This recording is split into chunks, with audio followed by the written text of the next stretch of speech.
All right, welcome back. Another week around the trash fire. Your host, Mathias, along with the boy. John. It's a very lackluster news week. And not too much. I think they blew their load last week with how much information they gave us, Yeah. which I'm happy Which for. it's right. Sometimes you gotta take it slow with the what you wanna I guess show to the public. True. I mean, you don't want to. You got to have something to show off every week, right? Can't give out everything. Yeah. If you're And getting a workshop. and seeing how Eldar are on the horizon. Obviously, we're not going to get too much other than some release information. Yes. So, seeing how that's going to be, we start off with our first news, which was the Sunday preview. See what's available this week, which rumors were right. The Codex is out for pre-order Yes. next week or this Yes. week, Yes. and I'm looking forward to it. Yeah, it's pretty pricey too. It's like $55. Yeah, we'll get to that, but Okay. I mean, we knew that this was going to happen. We knew this was going to be priced around Space Marine, Codex Yeah. wise, Yeah. because it has the Harlequins, it has the Yncarne rules, it has the It's Corsair stuff. Corsair stuff. So, I mean, if you look at it, it's like 2.5 armies in here.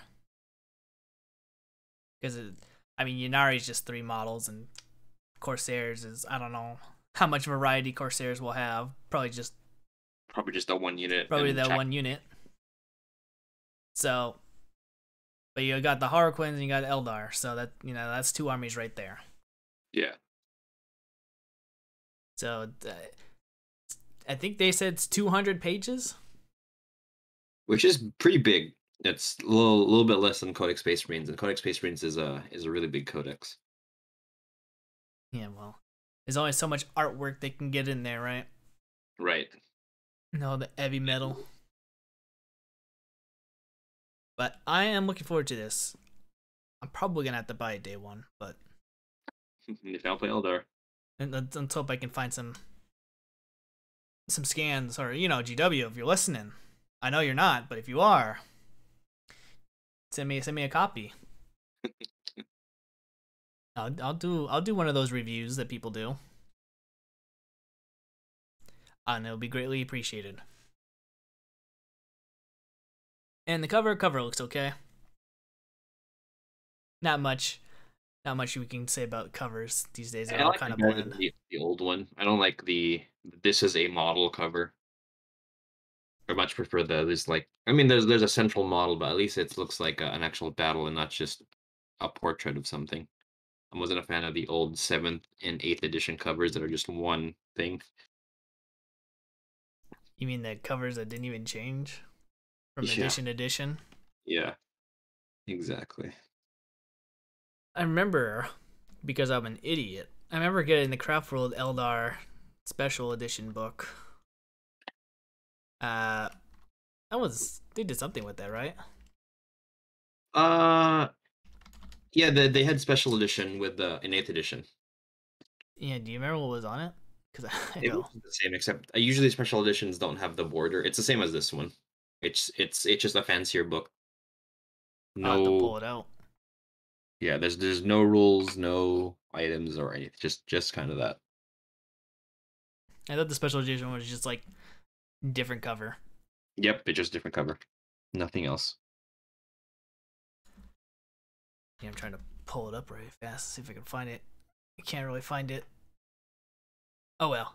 So we got that. Mugen Raw, obviously, Yep. coming out. Don't need to say too much there. Dark Reapers coming out. Yep. Warlocks. We'll get to those Warlocks soon. Guardians. Blah blah blah. Talked about them in length. Dice and data cards. See, now I have to bite my tongue here, but see the dice are unique. That's what I wanted, right? Yeah. It's not just a solid color. But maybe because it's the white background of the website, but these guys are like hard to look at. Yeah, I think I mean, depending on what is in person, the white background does make it look brighter than it actually might be in person, so yeah, it's possible that it's actually not that bright. I just hope it's not hard to look at, Yeah. hard to read, I should say. Yeah. But at least I clap. At least they gave something different. That's not just a solid color. Yeah. It's always welcome. Of course, you're gonna get your data cards, which is I wouldn't want to say a must buy, but definitely help with this army. With how much crap you have to deal with. Yeah, it's one of those things that it's useful. I'd say data cards are useful. You got five different psychic tiers. You got Warlock, you got the Farseers, you got Shadow Seers, and you got Yncarne, and you got the Corsairs, Void Magic or whatever they got. I think. I'm not sure on the Corsair one. But I could have swore in the Kill Team preview they said something, they had a different psychic stuff, so that's 5 tiers of magic right there. That's a lot. But it's hard to say. Probably pick it up. Or just make your own, of course. That is the cheapest option, especially when we go over the prices of these things later on.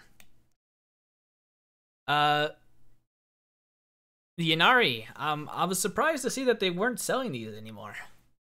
I tried looking these up on the website and I was like, I couldn't find them.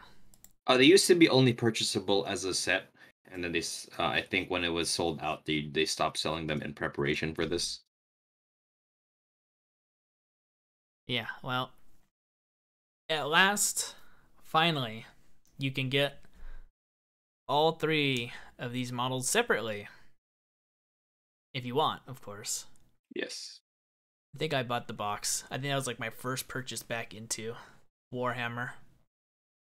Back at the start of 8th edition, because I was like, what the hell is this? Yncarne, I never heard of these things before. So I just bought the box because I didn't have any of this. Yeah, because they came late 8th edition. Or sorry, late 7th edition, excuse me. Yes.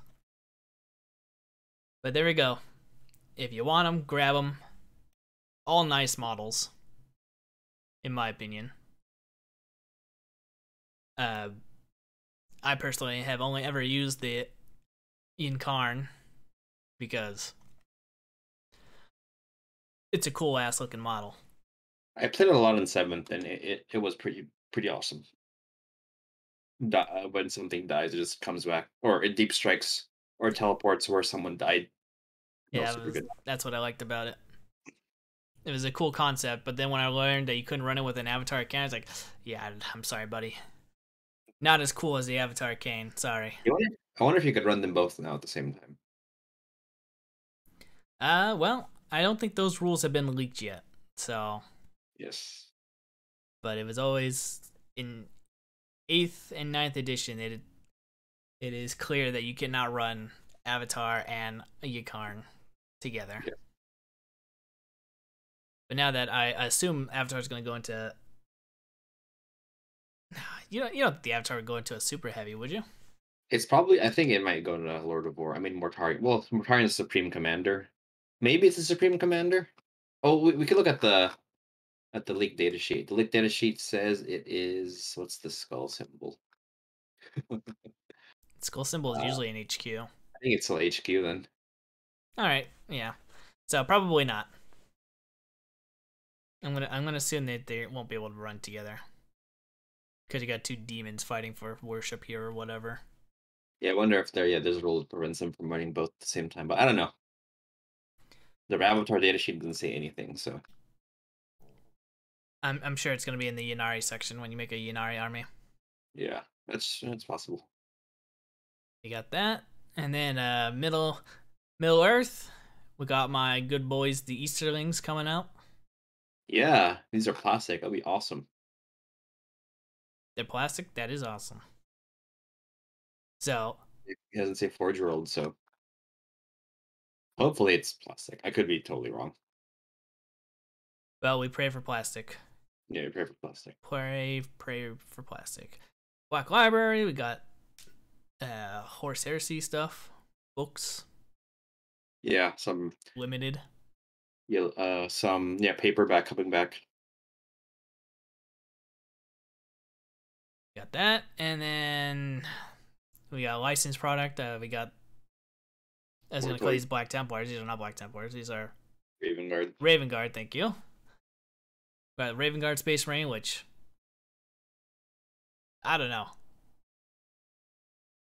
Kind of looks bad. I think it's one of those things where it's a toy where the white is really bad. Yeah, the white makes it really bad. There's kind of no shading to it. It's just a white thing. Yeah, no, Yeah. I'm not a fan of the toys anyway, so no real opinion on this. Yeah, no opinions either. And then you got if you want to paint a giant model, here you go. Skull Reaver, Gene Stealer, and some orcs. Prime these bad boys up, make you look better than that Raven Guard that we just saw. Yes. And then we got some board games coming out. Elector counts, but this is more like that's a card one. game. But A card game made by the guys who make the role playing game. Interesting. And this one kind of just came out of left field. I don't think they've ever talked about this, have they? It's talked about, well, because it's from a different company, so I think Games Workshop is just kind of announcing that it exists, which is good because I don't know it existed until now. So it's just kind of a reminder that there's a new game coming out. So which is neat. Yeah, now that after it was announced, I looked it up, and there's been preview articles and all that on other websites, not on Warhammer community. I'll say that's why I didn't know anything about it. Yep. I mean, it makes sense. It's a different company. I haven't heard anything about it until the Sunday preview. So Yeah, but it's still the GW brand. You think they'd at least host some of the articles? maybe not, because then you would just have so much of it, because there's a lot of stuff like you have all the 40K RPGs, the fantasy RPGs, the Age of Sigmar RPGs. You got the random mobile games, you got the random board games, random video games. Well, I guess that's what the White Dwarf is for, right? That's true. Yeah, you featured that in White Dwarf. Mm. I mean, I appreciate when they announce stuff like that to remind us again that this exists, because now I'm interested. It's a fantasy card game, so Yeah, well, definitely something out of left field if you only stick to the website. yeah, absolutely. Risk, which I guess this is new, because the other one was Death Guard and Ultramarines, or is that Monopoly I'm thinking of? I think of Monopoly. This has already come out, and I think it's releasing again. Okay. Oh, it's a new board. It has the Nachman system, so I guess it's a reprint, or maybe not. I don't know. See, Warhammer 40,000 Risk. I'm not gonna lie, I really don't care. I've seen this before, and actually, I might pick this up. It's like a fun 40K board game when the game group doesn't want to actually play 40K. Yeah, it's not really new. It's just a re-release with nothing new in it. So I don't know. I mean, it's cool. It's back in stock is what they're trying to tell us. Yeah. Okay, we got that, and then Warhammer Plus. We got Lore Master talking about Taucas. Okay. And a masterclass on how to paint crystal blades, which I should probably learn how to do that. Interestingly, the Aeronautica Imperialis lore section. It'd be cool if they had the game, but it's okay.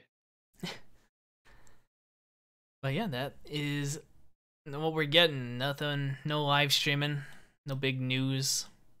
When is the big event? Next big event. Adepticon in March. in March. So actually, yeah, Yeah. that's next week. Yeah, I think it's let's see, Adepticon dates. It is March. Actually, it's late March. So March 20. Wait, that's 2020. Adepticon 2022 dates.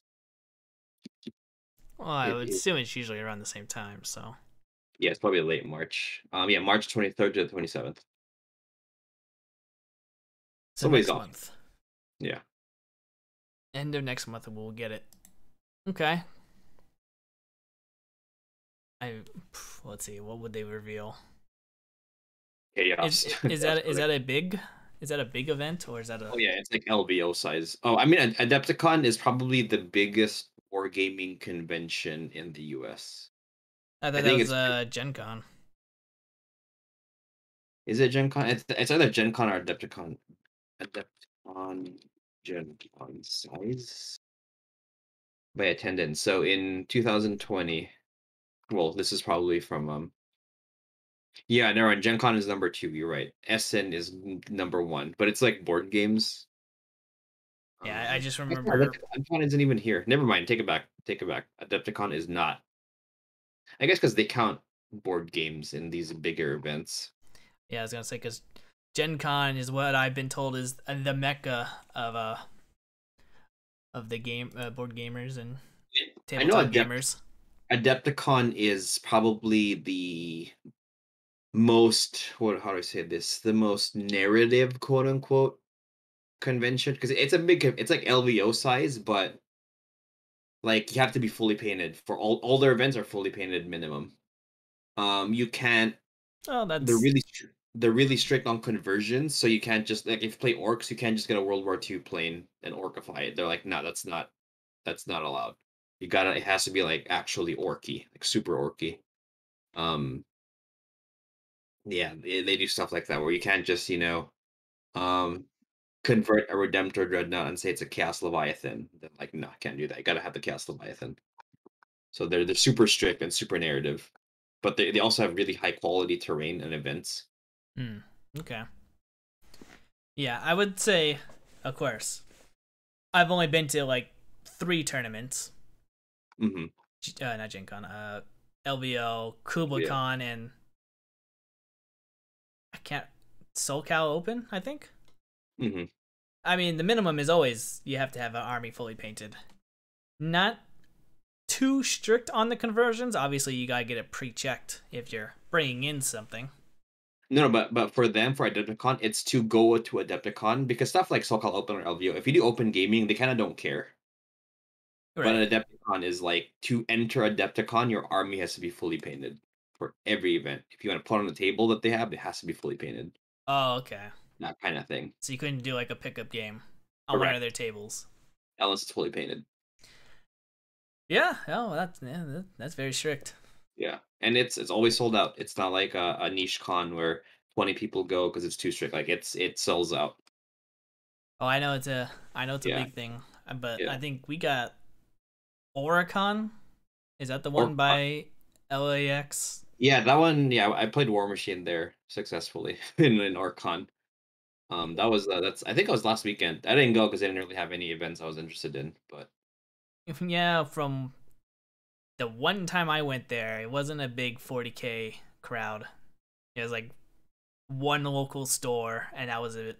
That took it. yeah, But okay, so next month, late next month, we'll get big reveals.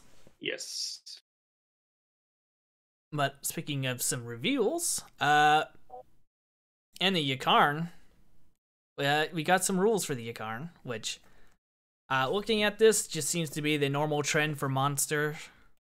You know, monster characters. Give them one big piercing attack. Give them one sweeping blow attack. So yeah, yeah, which makes sense. nothing new really that we didn't probably already expect. And then he's got swirling energy, which the first thing that came to my mind was a lady. What's her name? The ghost, the lady Oh, Allender. Olander. Thank you. That was the first thing that came to my mind. I was gonna call her Orlando, but that didn't sound right. Yeah. Yeah. So basically, your little spectral energy just goes out and attacks people, except this is a little worse because this is Assault D6, where hers was like, I think 6 attacks. Mm-hmm. But obviously not as devastating because they weren't strength 7. But yeah, it looks interesting. Again, I probably will not run the Yncarne. It'll probably be strictly Craftworld Eldar. That's fair. Oh, I don't even know what they're gonna be called now, but I think it's probably still Craftworlds. But Since Craftworld is an easily copyrightable word. True. So he's gonna pretty much be. He'll be devastating, because I just saw that it was an automatic. Sterling Energy is an automatic hit.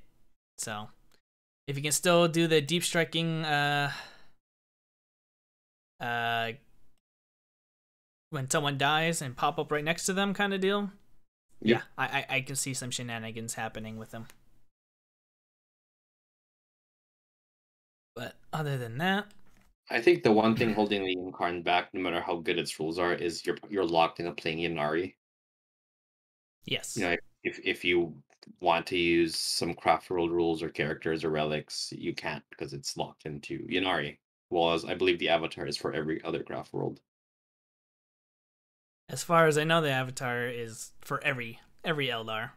You know, every Craftworld Eldar.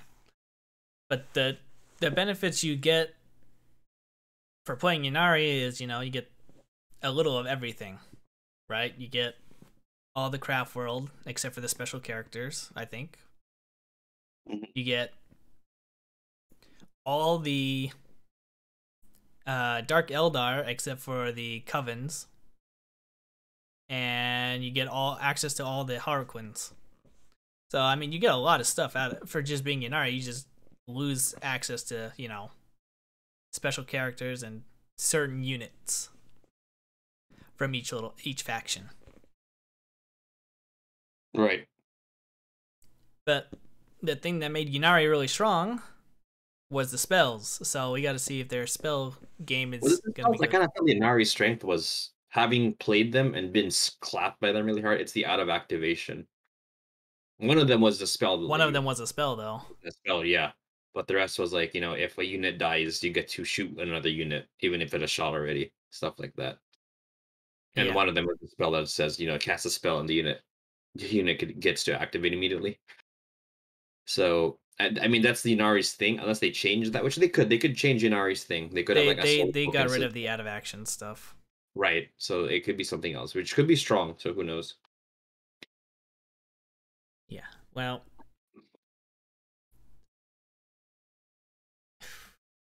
it's gonna we're gonna have to see. Ynari kind of. I mean, Ynari will be strong because it's Eldar, but you kind of fell off a little bit. Yeah, they fell off hardcore after they took out that out of activation stuff. Yes. But speaking of something that's dead, Wraithknights. Yes. I mean, they gave us access to weapons that no one really cares about, like the sword, which, lo and behold, has a strong and a sweep action, which makes sense because this is a Titan, basically. And then they gave us the Sun Cannon, which I don't think anyone really cared about too much. I mean, it's good. Heavy 2d6 could be good, but I think everyone wants the Wraith Cannons. Because that's what everyone ran back in the day. For just how powerful they were. And the glaive too, in 7th. But the Sun Cannon was the worst, just because you might as well go ham on the dual Wraith Cannons. But yeah, actually no, even the sword wasn't as popular because you can just stomp people in 7th edition. The -1 damage though for the Wraith Knight, that seems pretty good and is a huge deterrent to mass damage to weapons or something. Yeah. I mean, let's see. I know Wraith Knights were very popular back in 7th because they were just heavy supports, right? No, they were Lords of War. They No, were no, no, knights. no. They were, or I mean, yes, they Sixth were. They edition. became Lords of War, but I think they were like In heavy support, right? sixth edition, they were heavy support. Seventh, they were Lords of War because I played Eldar during seventh, and I had two Wraith Knights and no, God sorry, one damn. Wraith Knight, Was it and sixth edition? Really? it was sixth edition. Yeah, it was a heavy. Seventh, it was Lord of War. I just But remember that everyone spammed three of these things all the yeah, because time. even if they were Lord of Wars, you could still take three of them in a detachment, and they were just undercosted, heavily undercosted for what they did because they were fast, they could fly, and they had night. They were essentially flying knights with firepower to match.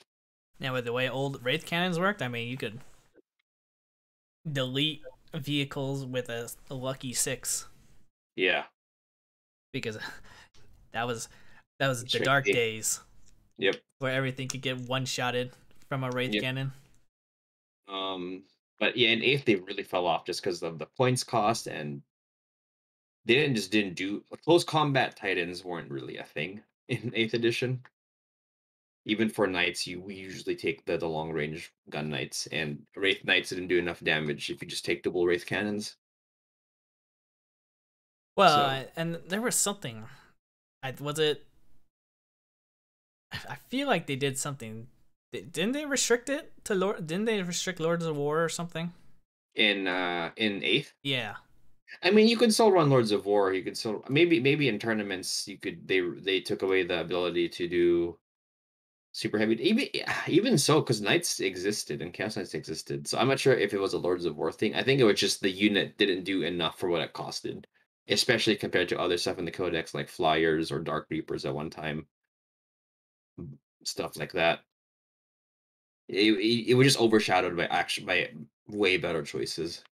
Well, seventh editions was the rise of formation, so Yes. probably what happened. Eighth edition, I mean, yeah, I didn't see a single person ever run a Yeah. Wraith Knight. Yeah. In seventh, there were lists with Celestine and Wraith Knights in Farseers. So Yeah, I just remember. I remember everyone buying a Wraith Knight, getting three of these things, and then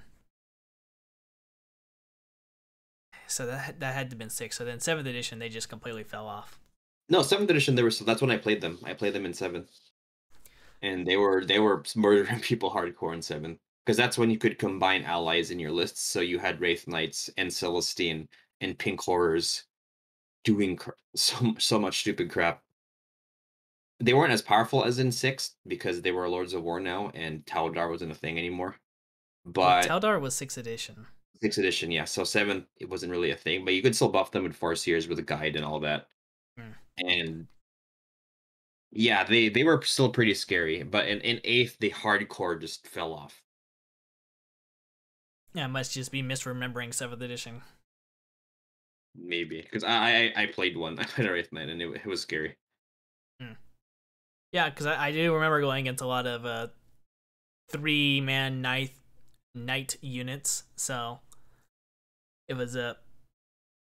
I mean, it didn't bother me too much because they just had wraith cannons and I was just all aspect warriors. So I just go around taking objectives and Right. trying to live as much as I can and watching my poor avatar get sent back to the warp. But yeah, okay. Well, will this bring them back?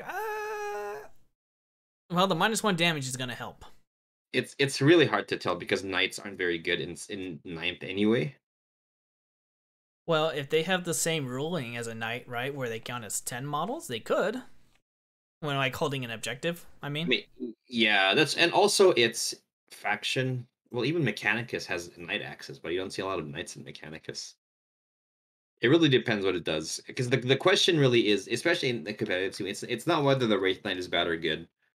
It's whether other options are just better because for holding objectives, for hiding, for doing damage and all that, bodies on the field, stuff like that. Yeah, you're definitely not gonna be hiding. So Yeah, again, I'll say it. I'll say it every podcast. It's gonna depend on the points. yeah, I absolutely agree. It's depends on the points. But my money is gonna be probably not gonna be seen. I I think it's gonna be if you want one or own one, you won't feel bad for bringing one, but it's not gonna be something you're gonna see at top tables in at tournaments for sure. Just a reminder to everyone that we haven't seen the book or anything, so we're just making guesses. Yeah. But yeah, Yeah. we're pretty much saying we're not going to see one competitive Yeah, looking wise. at the trends with super heavies in ninth, I don't think it's gonna be a hyper competitive choice. But I don't think it's a feels bad choice if you have one or own one and want to use it. I don't think you're gimping yourself. Right. Yeah. Which is, I think, a good place to be for for some units, because then you won't be targeted by nerf bats because it's not really need nerfing. Well, maybe they'll get lucky and they'll get the custody treatment and get points decreased the week after they get released. That would be funny. Wow, two weeks after they get released, I think. That's funny too, because the custodians almost won the LVL. Yes. It's a shame they went against a very, very, very good 40k player. Otherwise, they would have taken it. Right, right. But we have some leaks to look at regarding Eldar. And thanks to Auspex Tactics for making this eligible for me to read, so I don't have to look at the crappy scans. Starting off with the best Craftworld, Bieltan. Bieltan. I say it's the best because I play it. Obviously, no bias there, but I'm looking forward to this. So battle focus, one and running. 1s and 2s count as 3, so at least you're getting a guaranteed 3 inches of move when you do stuff. And rerolling a single hit per attack, which, I mean, any rerolls is always very powerful. Rerolls are always good. I'm going to assume trait means warlord trait. Yeah. So another good one, allows your units to reroll hits. One core unit to reroll hits. So you take I don't know. I'm not positive if all the aspect warriors are. I think all the aspect warriors are core. So I think they're core, yeah. It's taking the Phoenix Horde that makes them objective secure. That's what I was getting confused with. Yes, yes, yes. So, put this on Dark Reapers, Dire Avengers, pretty much anyone on foot. This will always be really good. Yeah. Because it's doesn't say in shooting phase, so this is everything. Shooting and combat. The relic is good. It's not terrible. Of course, we don't really know what the generic relics are gonna be, but for psychers only, know an extra power and reroll once per turn, which was pretty much old Ghost Helm, right? Yeah, that's pretty good though. It's more rerolls. Rerolling a spell. That's a CP usually saved if you really want a spell to go off. So. And an extra one, so put that on. Yeah. Put that on a Farseer and learn 3 spells. Yeah, there you go. And then of course, the best thing here, the stratagem, exploding 6s with with aspect warriors to hit. So. Yeah. I can think of some good old scorpions. I can put that on. Yep. So I'm happy with it. There's one thing we need to talk about though, which we didn't really talk about last week, which was battle focus rules. Apparently GW cherry picked some things out of that one. I don't know if you heard about it. No. So battle focus, allows you to run, shoot, run kind of deal. Mm-hmm. And that's how they sell it on the website. But apparently the leak of battle focus, they left out an important keyword where if you're next to terrain and you battle focus through terrain, you subtract 2 from your roll.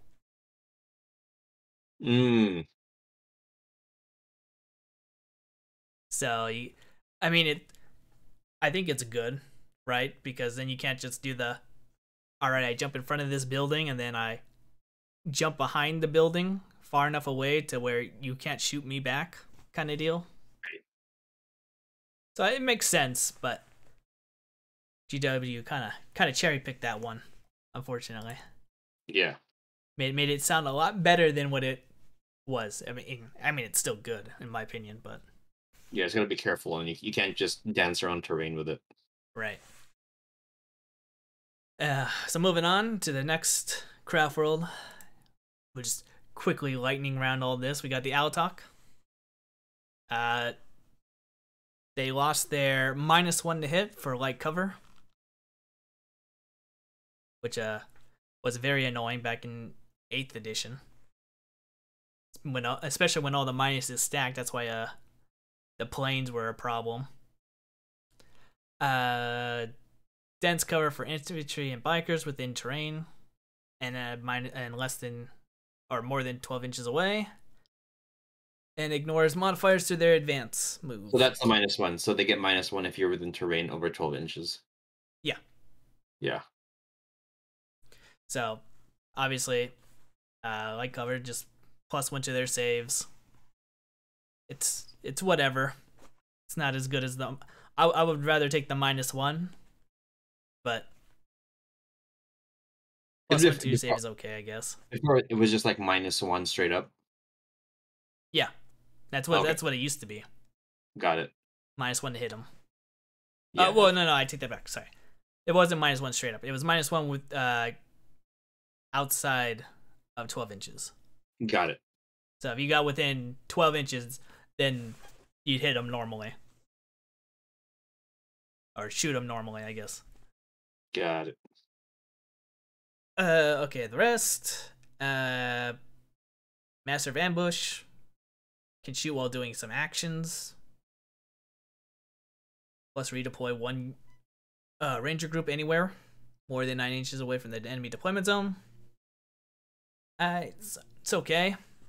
It's good if, you don't go first or whatever. You can shimmy around a group of rangers that you forward deploy to get them safer. Mm-hmm. The Relic, Shrift Shroud. Infantry only, can be shot while in cover unless the closest is also within 12. So, just a way to save your character, which I don't really see you using really too much. Unless you want to just bravely have your character out in the open somewhere. Right. I guess it's protect from snipers, but even then, like it's much easier to hide characters. Yeah, well, since I believe the Avatar cannot take any relics, I'm pretty sure they're safe. So, because all the other characters are just like 6 wounds or less. So they got that easy to hide in big crowds. Yeah. And the stratagem, basically intercept or Auspex scan, I should say, like the Space Marines have. Which is a shame because I was hoping that'd be more universal, but only the Altok. So that's them. Yncarne.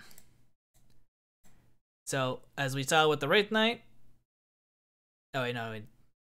Sorry, wrong thing. I'm thinking the wrong thing. -1 combat attrition, trash. Or +1 to combat attrition.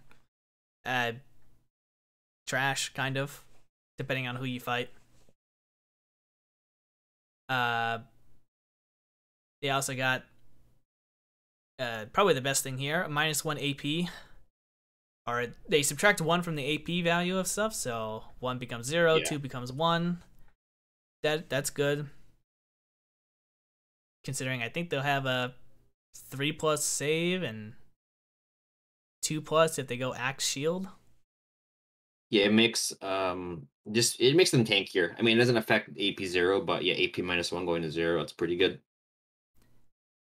Yeah, and depending on what they're getting shot with, I mean, it's all Wraith units have the -1 damage characteristic, so they're already going to be very tanky boys to deal with. The Warlord trait, 5+ feel no pain. I don't really see that one being taken, to be honest, because it'll most likely be a Farseer that's gonna be the warlord of the army. Yeah, I guess if they want to be thematic, they could get the Wraiths here, but that's true. Or I guess for an Autark. I mean, if we really go on the Avatar, but Avatar can take Warlord traits. So yeah. The side Troman. Uh, buff a Spirit Host unit, +1 attack, and Wraithguard gain battle focus. Well, this will be definitely good for the. I guess for both kinds of Wraithguard, right? Close combat, they get the +1 attack and the battle focus. For the shooters, right. but I don't. The +1 attack is pretty good on a big unit, I think, because it's extra attacks. Yeah, but I'm thinking, would this really be that good? If you have a Wraith Blob, I would say so. If not, then yeah, it's not that. I think Not maybe that. on like a Wraith Lord, Wraith Knight, right? No, I You can't. +1 attack. If I recall, you can't charge if you battle focus. Right, right. I guess it's for shooting, but if you just want the +1 attack, then if you put in 10 Wraith Guard, it's +10 attacks. Right. True, true. It's just I'm trying to think of like how I get benefit from both, but Yeah, I I'll have don't to think you can. I have to wait for the book. Yeah, because you can't Right, charge when you battle focus right. unless there's a stratagem that allows it. And then we got the guided Wraith Sight. Spirit Seers grant a Spirit Mark buff on any Spirit Host unit in the shoot phase. Reroll ones to wound, supposedly, Hmm. which is good, but well, I guess it says or shoot or fight phase. Sorry, I misread that. Yeah, this is good because you're most likely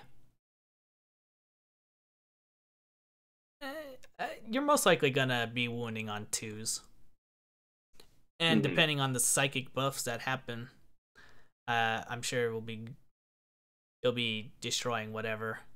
I wonder if Doom is still the same. Oh, reroll wounds.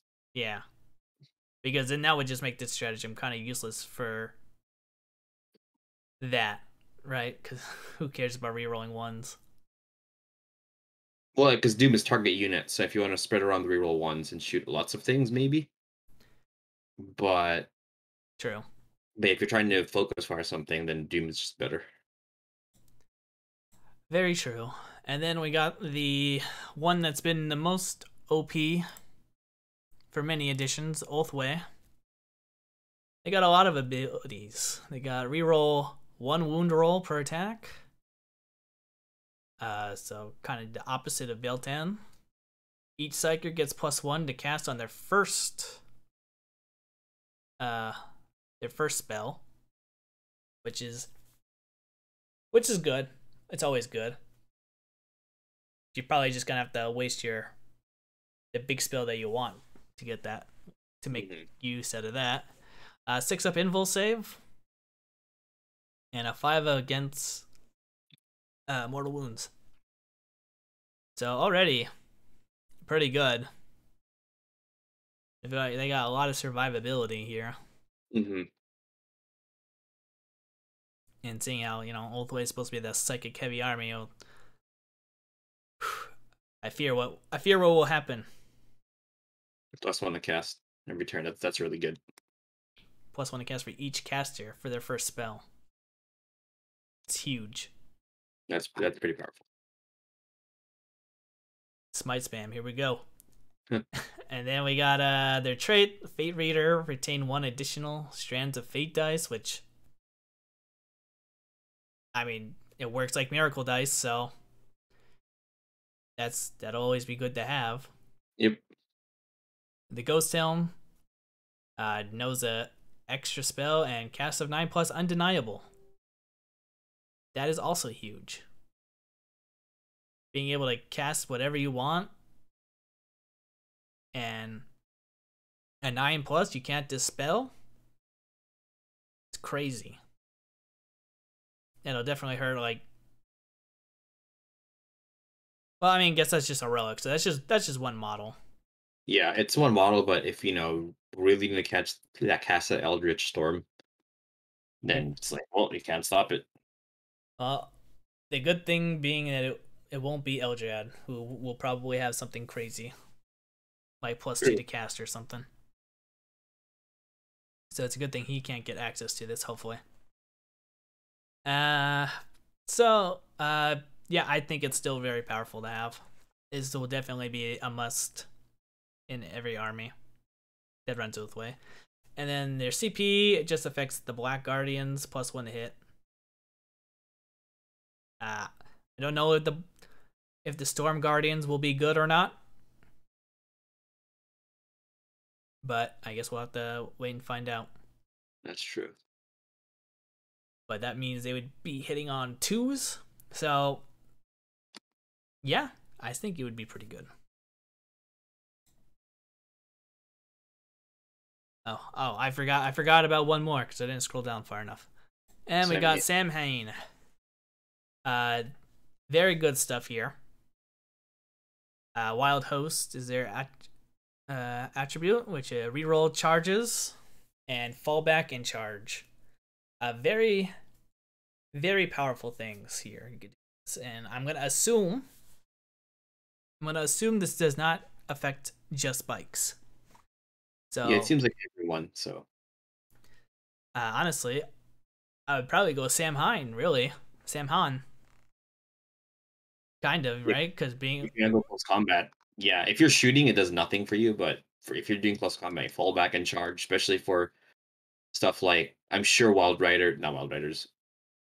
Shining Spears have some charge bonus with their weapons, and even just getting to go first all the time, like falling back and charging, that's really good. Yeah.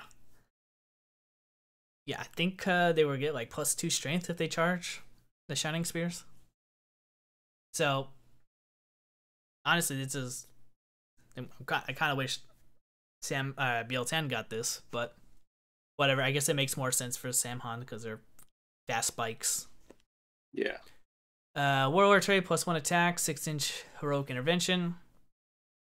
Obviously, gonna go on an Autarch, most likely. Talisman. Charging heroic intervention, +1 strength, +1 damage, -1 extra AP. Again, very, very super killy Autarch, most likely. Because I really don't see any Farseers getting this. And the stratagem. Biker units can advance in charge. Very good for Shining Spears. Because I think it's an automatic 6 inches for Shining Spears when they advance. So. And with the reroll charging. That's crazy. The reroll charging, yes. So, all the Craftworlds, except for like one or two of them, are looking really good. Yep. So again, I'm excited. I'm excited for the Craftworld because they're looking nice. But we also got something else that leaked regarding Eldar, which was the prices. Yes. Now I have a friend of mine who reacted to these prices and was complaining about how expensive these were. When I'm not going to defend GW. Yeah, this is very expensive for what this is. But seeing how the price changes are going to take effect March 8th, if I recall, this is pretty much them beating the draw, right? Right. So these are what your models and everything else is going to look like when March 8th hits. And whew, man, some of these prices are a little outrageous in my opinion. Yeah, it's really expensive. I need to find some new tabletop games that are cheaper. Oh wait, they don't exist. Yeah, but I mean, I get it. like the two Guardians being $55 are a bit expensive. That's why I don't like multi-kits anymore, because you're paying for the Storm Guardian bits. If you don't want to run Storm Guardians, too bad, you're paying for it. Yep. I mean, I knew that was gonna happen, Right. but the No, problem I'm just is saying. like Store Guardians on themselves didn't sell. So how do they recoup their losses? They just combine the kits. I don't think it's even that, because like there's a lot of Stormcast units that are double kits, but they're double kits anyway. Well, I mean, Um, that's AOS though. AOS later in GW cycle, from what I've seen, is there everything was just gonna be a double kit. no, this is the latest Stormcast release. There's a unit. One has bows, one has swords. They're essentially the same unit, but they're different kits. Hmm. They're differently posed, thankfully. So there's that. But um, yeah, that's what I'm saying is like AOS has new stuff that is separately that aren't combined kits. Hmm. Yet 40K with the Storm Guardians is there's that. Yeah, I just this is why people are like, oh, why didn't the Knight Castellan for 40K come in one box? Well, because if it did, it would be over $200 because you gotta pay for the other plastic. Yeah. And if and sometimes it's a lot of plastic. Like Storm Guardians, you have enough to equip the whole unit with different weapons. And that's why you're paying $10 extra, I would say, on average for this. Hmm. Yeah. Otherwise, if it just had one unit, it would just I think it would be like $45. Malgan Rise is really expensive. Characters are very. I mean, he could be big, but dang, that's a lot. $45. Yeah. Well, it's funny because I look on the website, right? The GW website here. I go to Mhm. Farseer and Warlocks, selling for $33. I'm like, damn. I get 4 models for $33. Now, They're all granted, the Warlocks are very old. These these are are also all resin. That's the thing. they're resin, yeah, but The I mean they're resin, also old sculpts. Not yeah, not the no Farseer, option. but it's just like $33, $55 for 2 models. It's like, whew. Right. Well, it's the question. Actually, I was talking and chatting with Wall about this extensively over the weekend. Of Games Workshop is worth it if you truly understand model making and how miniatures work. If you're just looking for game pieces, it's incredibly overpriced. And for some people, and even for me, there's some models where I don't care about the options. Like I just want the thing. Like if I was gonna play Eldar, I would not like the fact that Storm Guardians and Guardians are the same kit because I'm paying for bits I won't use, right? Right. Yeah, I get The that. special characters like is Helbrecht is an amazing sculpt. I think he's worth that price. There's no other model company that can make a plastic model with that quality. And if there is one, listeners, let me know. I love to see it because I've been doing this for 15 years. I haven't seen it. I haven't seen special characters that are plastic. That I could drop from my bed to the floor and it'll be fine. Hmm. Like And that's the thing. I think Games Workshop needs to balance. Because the problem is Games Workshop thinks that the customers believe that these models are incredibly high quality. Because again, like I was saying, like not everyone cares. Sometimes again, I don't care if how high of a quality the model is. I just want models. This is especially true for infantry like guardians or skeletons or stuff like that where I just want give me monopose, give me the cheapest you could do with the at least the sculpt is a good quality, but options, posability, I kind of don't care if I have 40 of these guys, Orc boys, like I mean, I think orc boys being monopose, I think that's great because that makes building 60 of them easy. Right. Same for the snaggers. Stuff like the warlocks 55, I mean those are two super new characters with a ton of options, but sometimes you don't want options, you just want you just want warlocks, right? You just want the guy with the witch blade, and that's it. And and 55 is really steep if you just want that. So that's the issue, and that's the flip side with companies who are cheaper. because then they just go to like, oh, I'm just making game pieces. Like I think Frostgrave, their models are just game. Song of Ice and Fire, the miniatures game, those are just game pieces. The quality is garbage. You don't. There's no assembly. There's like 3 sculpts in a squad of 4 of 12, so you have clones everywhere. But they work as game pieces and they're stupid cheap. It's like $30 for 12 guys. And And in the end, those are just peasants, right? They're not like named characters or anything.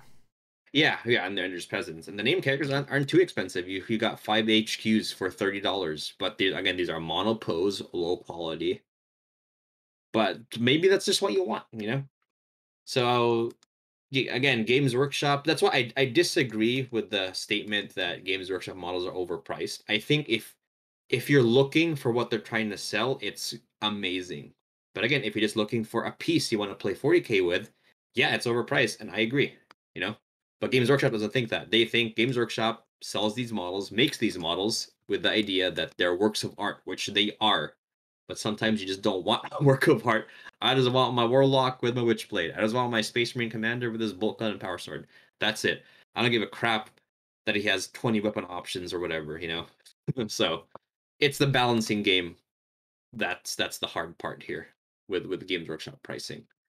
Now True. the books are very expensive. I will say that. I don't think that I am a proponent of I like books, but I also like online rules, and I don't like paying for things that get obsolete, like Yeah, rules. Like I you know, agree with that. My good friend who plays like every army just has boxes and boxes of codexes because again he plays every army, so right, he just probably spends more money on books than he does models a year. right. Uh, so And the issue, if most of that is rules, well, then once the edition's over, it's useless, right? yep. Now, my black books, I like them because they're mostly rules agnostic. It's just a ton of fluff in there. I mean, a third of, like once it's very possible that when Heresy 2.0 comes, a third of these books that I have are going to be maybe not as useful, maybe useless at worst. At best, they'll be playable. But at least there's the 2/3 that are still current. There's still cool stuff, cool art, cool rules, etc. And codexes now are mostly rules. It's the downside of having more rules. Well, I mean, me, I like just I would wish they would just be rules because I like the story stuff that they put in there, but a lot of it's just rehash, retconned, and a lot of Yes, other stuff, that's also true. which is fine. I like to read it on my free time, but when I'm in like the middle of a game and I gotta go through all the fluff and define the specific rules because GW doesn't know how to put an index in the book, so I don't know where like my relics are supposed to be or my No, that's a good special point. Like mission. I have, I have every tier in the codex, and I can only read about Battle for McCrag so many times before it's just the same thing over and over. And yeah, it's a good point. Even the stories, they're just the same, which also doesn't make it as valuable. Yeah, but it's whatever. Yeah, it's hard. End of the day, I think online rules should just be the way to go. But Well, that's they just don't like the online rules because it gets leaked out. You get all those PDFs out there that people just right. take, which is why they went the Warhammer app route, where you have to Yeah, buy the book first and then you scan in your book, and then yeah. a headache ensues. But And because that's the thing from a business perspective that we can't deny is like codexes make Games Workshop so much money. that's why they get You know. updated and supplemented every year.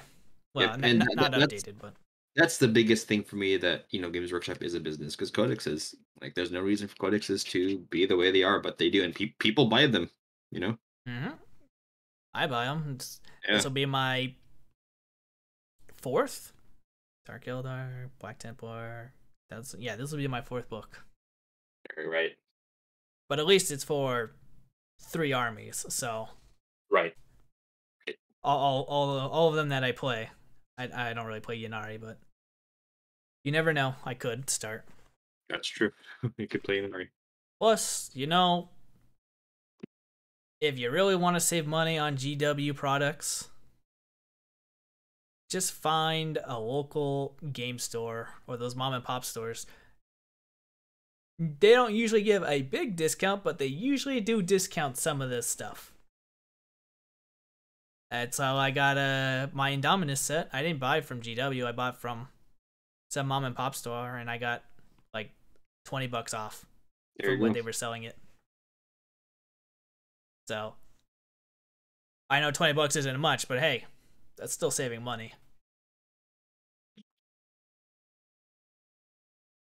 But that is, I think that's enough Eldar talk for now. Yeah.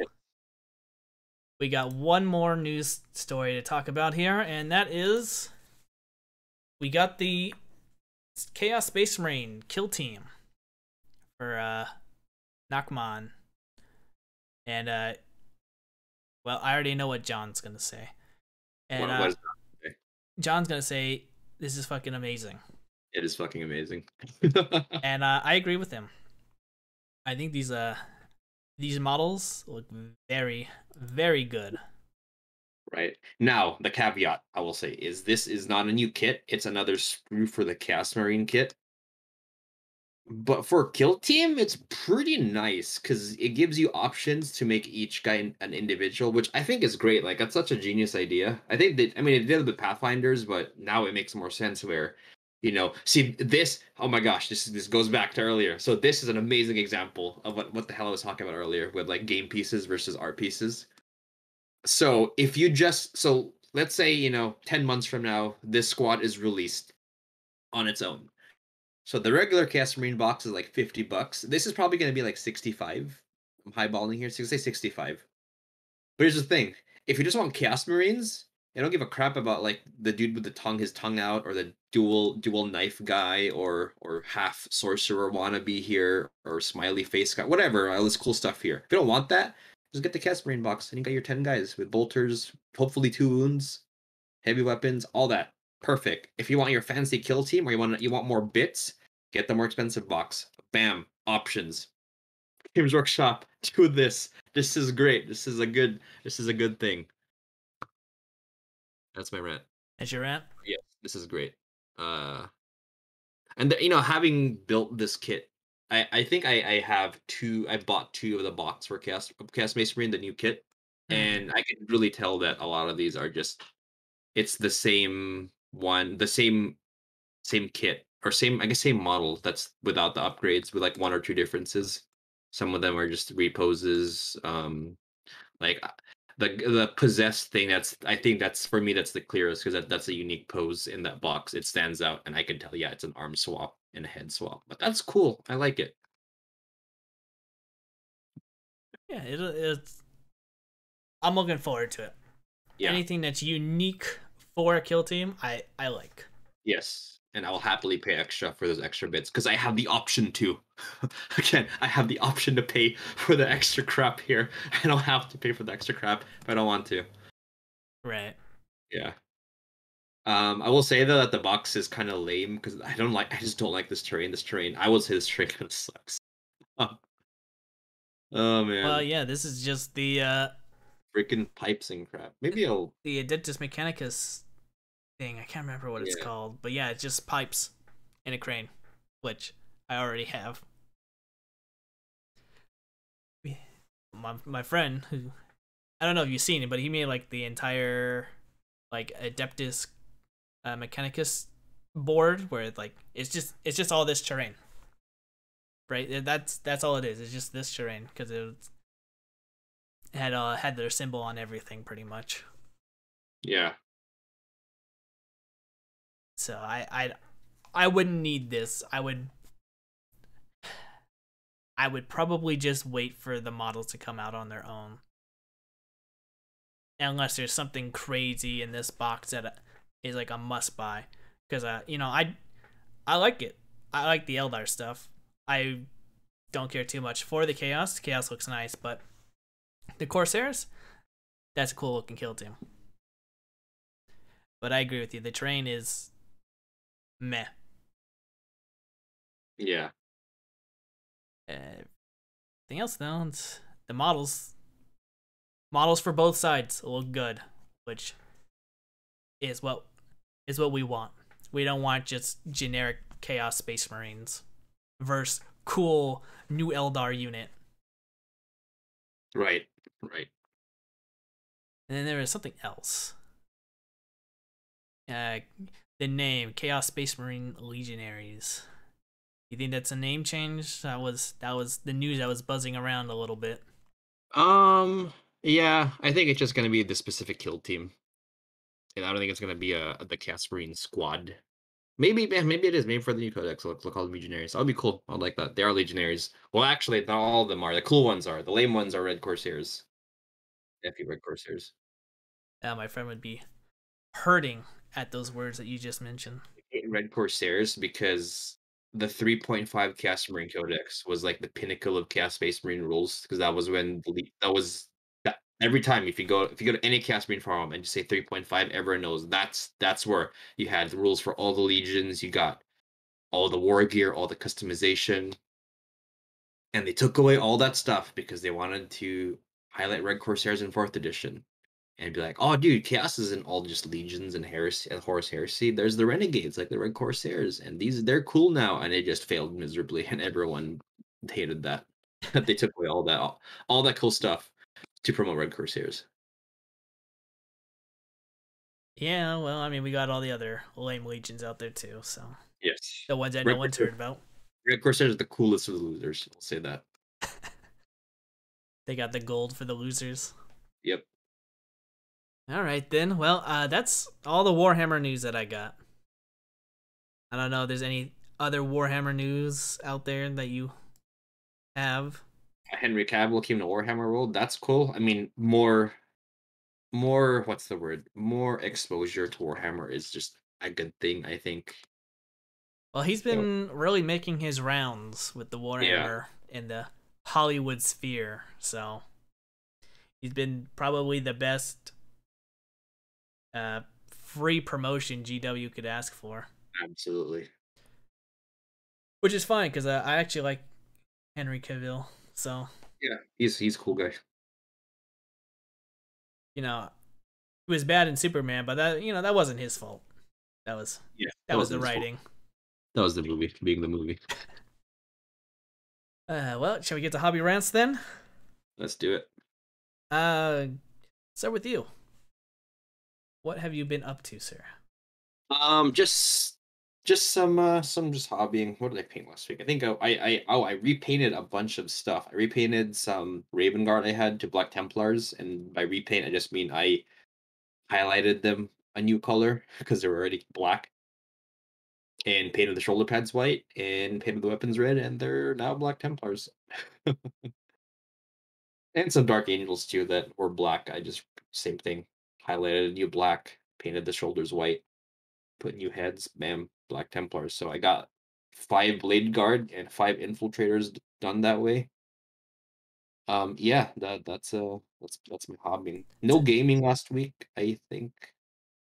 Lots of birthdays, like 3, 4 of my friends had birthdays, so we're just celebrating that the weeks and not much time for gaming or hobby.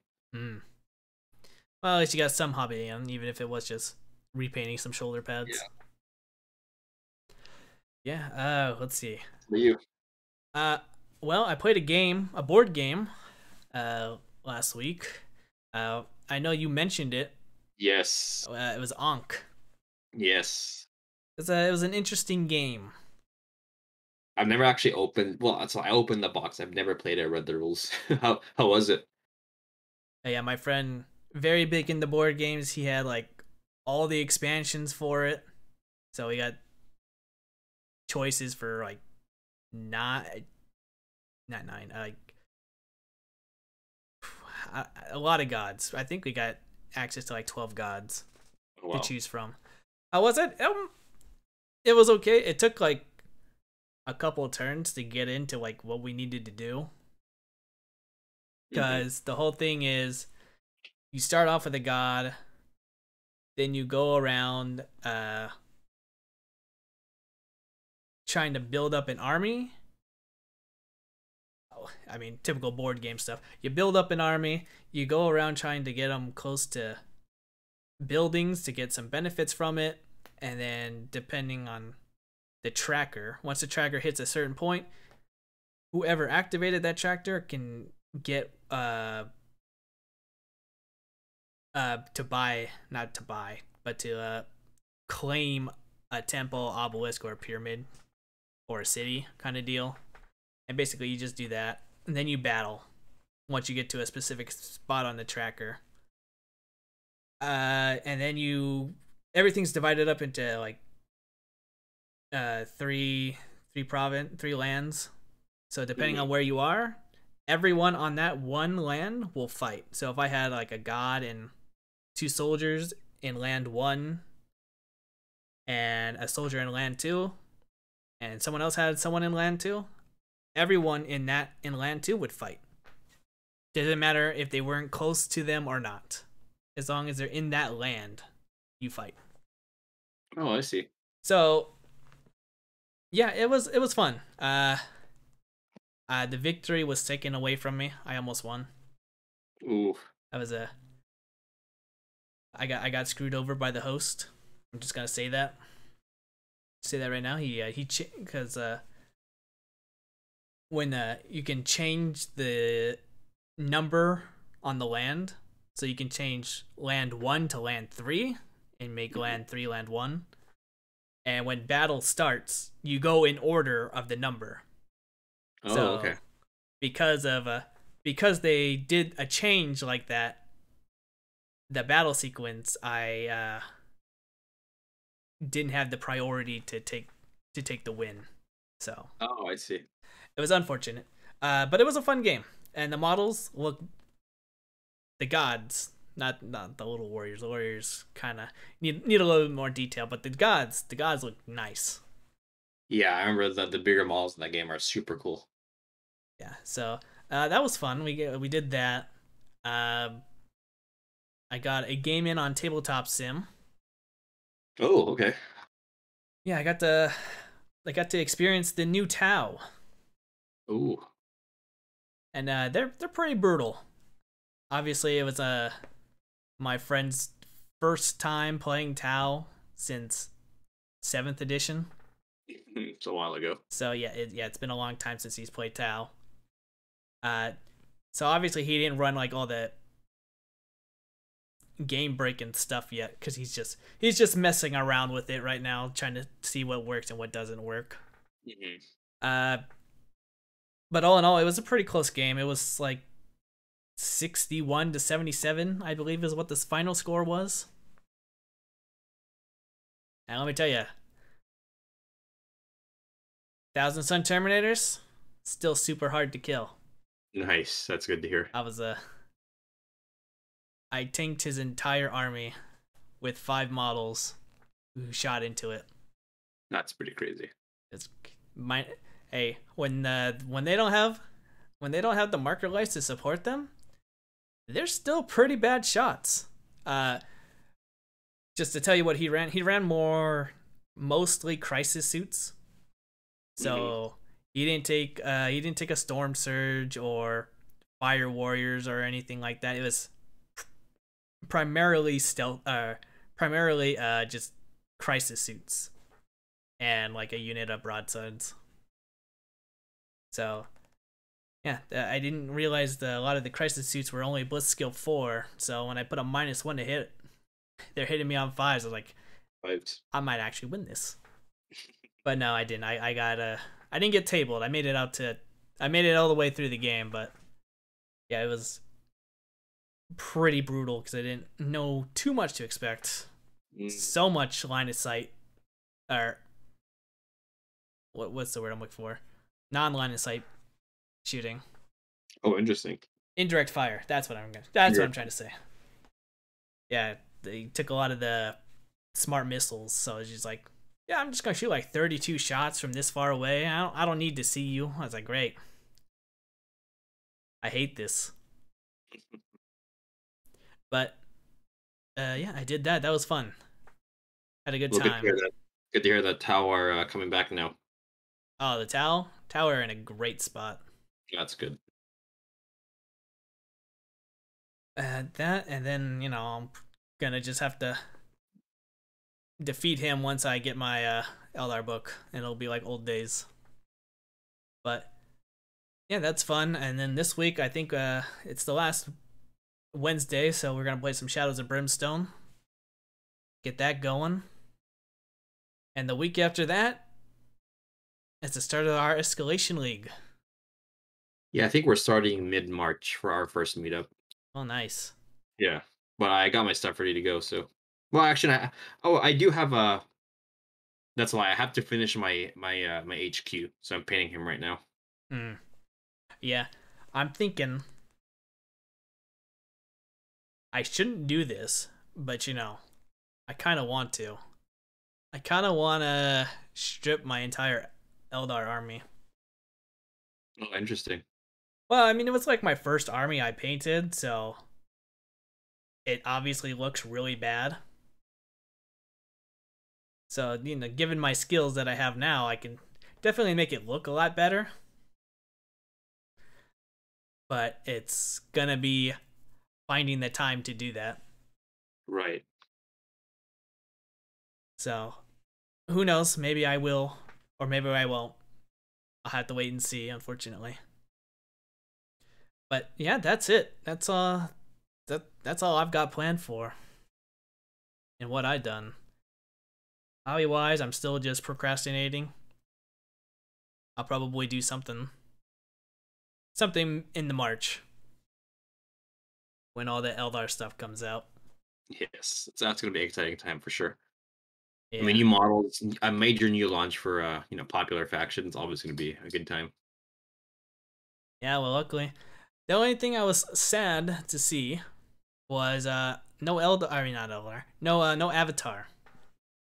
Yeah, that might be the following week. Typically, hopefully, it's the following week and not another long pre-order. But yeah, I just want to see. I want to see how much he costs, and I really want him. right. All right then. Well, anything else you want to bring up before we bring this to a close? That's it. Still waiting for Heresy 2.0, but I'm patient. Adepticon Adepticon. next month. All right then. Well, again, I'm gonna attempt to do this again. So, everyone, thank you for watching. If you can hit that like button, and hopefully we can get our podcast out there and all the other content that I'm gonna try to bring. That would be much appreciated. And we'll catch you guys next time. Later, everyone. See you.